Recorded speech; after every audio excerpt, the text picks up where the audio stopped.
با مقصدی در سطح بلند آمادگی ها استقبال گرفتن جشن مقدس و بزرگ 30 سالگی استقلالیت دولتی تاجیکستان، اهل معارفچیان ناحیه واسه بعد سردی های زمستان با آباد و زیبا گردانیدن محیط زیست شروع کردند. روزهای آفتابی را غنیمت شمرده کارمندان شعبه معارف ناحیه قطعه‌های زمین‌های نزدی حولیگی را نرم کرده در سن حولی مؤسسه گل‌های آرایشی، لاله‌های موسمی رنگشان سرخ و سفید، سبز و گلابی شنانیدند. ما کارمندان شعبه معارف ناحیه واسه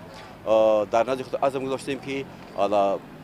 صحن بناهای مؤسسه‌های تعلیمی را با یک صحن زیبا و دلکش تبدیل دهیم تا اینکه در آبادی کشور سهم گذاریم و از جهت اکولوژی نیز کشور ما را خوب و زیبا گردانیم و کارمندان ساحه معارف همیشه طرفه سعی و تلاش دارند که جشن 30 سالگی استقلال را با دستاویزهای ارزنده ملتی جشن بگیرند و این ما در پرتو سیاست معارف پرورانه پیشوای معظم ملت کارهای آبادی را باز هم سرعت میبخشیم. در این روز در حشر عمومی نهالشینانی در مؤسسه تحصیلات میانه عمومی رقم 15 در دهه تاسقله جماعت به نام میرعلی محمد علیف با جلب آموزگاران درختان سویافکن تویه شنانیده شدند. این نهال زیاده از 100 دانه نهال سویافکن شنانده ایستادیم. از این با 200 دانه گل صدبرگ و زیاده از 1500 دانه گل‌های موسمی